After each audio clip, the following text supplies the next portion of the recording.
Earnings season is officially coming to a close. And while earnings and financial disclosures from companies have definitely been a hit or a miss with different automakers, there have been two very clear losers out of this entire ordeal. And whenever I say two clear losers, I mean two really big losers in all of this. Like, these companies had such bad Q2 and first half of 2024 financial data that they will need to make significant changes moving forward. And at least with one of these two companies, I think there is a high likelihood that this time next year, the company could look completely different. And those two companies, if you haven't guessed it already, are Hertz and Stellantis. And so in today's video, I'm going to be breaking down what has been going on with these different companies and what this means for us, the car market as a whole, and outlook for the rest of 2024 and going into 2025. Let's first dig into Hertz. A couple of years ago, Hertz announced that they were all in on electric vehicles, ordering hundreds of thousands of Teslas and having orders in place for GM electric vehicles as well. Now, you guys may recall that this was around the period of time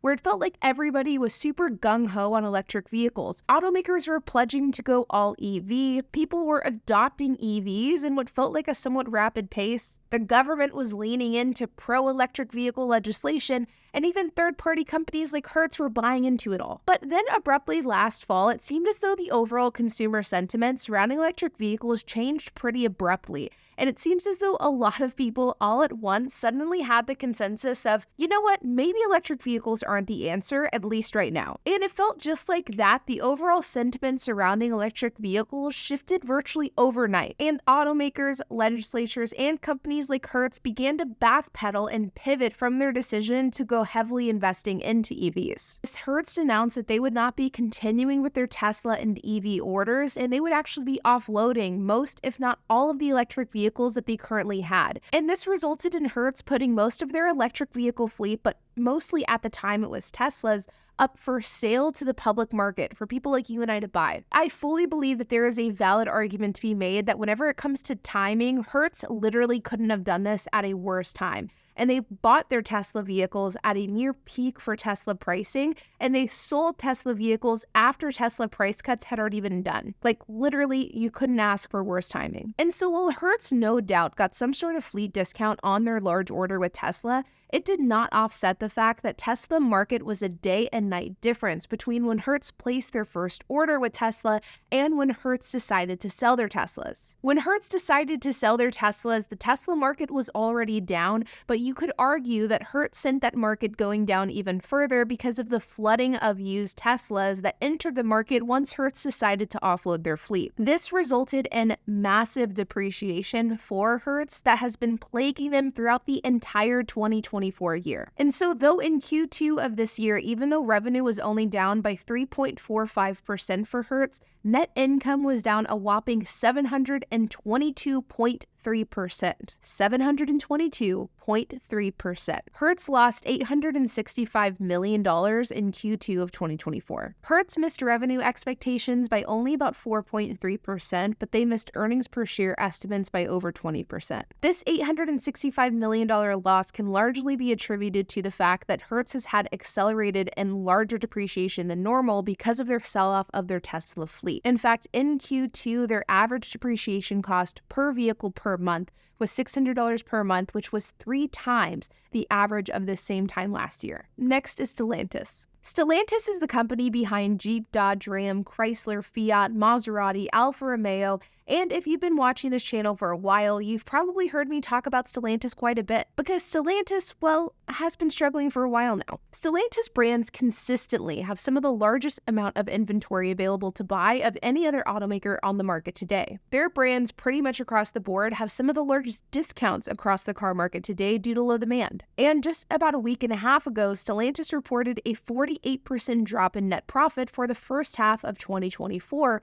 mostly due to weak sales in the United States. Stellantis adjusted operating income for the first 6 months of 2024 came out to 8.5 billion euros, down 5.7 billion euros on the same time last year. And again, like I mentioned, this is primarily due to decreasing demand in North America. Now, this was actually reported at the end of July, so the fact that Stellantis is down 48% year over year is a little bit of old news. And the reason why I didn't make a video covering this whenever these financial results were initially released is because because during this financial call, the CEO of Stellantis stated that one of Stellantis' automaker brands, so Fiat, Maserati, Jeep, Dodge, Ram, Chrysler, one of these could potentially be on the chopping block due to underperformance. And well, I wanted to see what would come of that before I made a video covering it. Now I quote, and this is directly from the financial call from the CEO of Stellantis: "If they don't make money, we will shut them down. We cannot afford to have brands that do not make money." And then the chief financial officer, Natalie Knight, on this same call said that there could be future discussions about the best home for Maserati. This, of course, got rumors swirling and people talking about what is the fate of Maserati.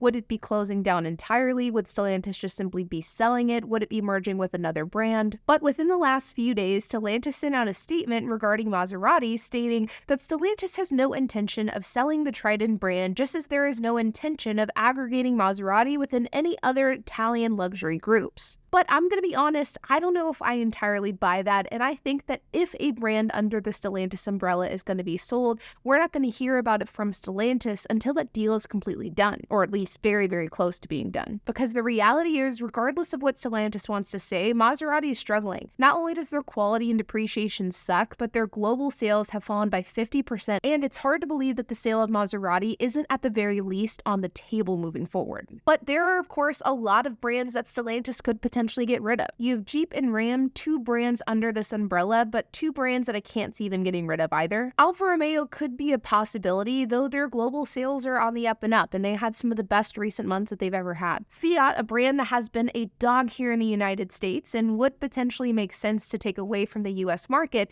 is their top performing brand globally. And so while this brand doesn't seem as though it's exactly thriving in the US, I would be surprised to hear that this brand is on the chopping block just because of the fact it does so well overseas. But I'm going to be honest, none of these brands seem like the no-brainer choice for me. The no-brainer option is Chrysler, or at the very least doing something with the Chrysler brand, whether that be merging it with Jeep, Dodge, or just selling it all together. Chrysler isn't even a brand, it's just a model, which is the Pacifica. And it seems absolutely counterproductive to have an entire automaker dedicated to one single car, or I guess two if you consider the hybrid variant as well. It seems like a no-brainer to me, and I'm going to be honest, having an automaker with just one single model, Chrysler with the Pacifica, it's just not a good look, and it would be doing a service for Stellantis to do something with that brand. Whether merge it, close it, or sell it, I don't know, but they've got to do something with it. But sales aside, Stellantis has a number of issues that need to be addressed. They have horrendous depreciation, which is attributed to overall poor quality and reliability. Production is an issue as well, with the CEO of Stellantis stating just recently that too many freshly built Ram trucks need repairs before being shipped off to dealers for customers to drive home. And they have so many brands under their umbrella, but none of them are doing exceptionally well, at least here in the States. Now, as far as what Stellantis will be doing short term in order to fix their problems, your guess is as good as mine. But what I would be willing to bet is that in the coming years, Stellantis will go through some major changes that will make the company look a bit different than it looks today. And I would be very surprised if they didn't make some major changes moving forward, because let's be honest, they really need to. Like always, you guys, I hope that you enjoyed this video. If you have any questions, comments, if you have anything to add,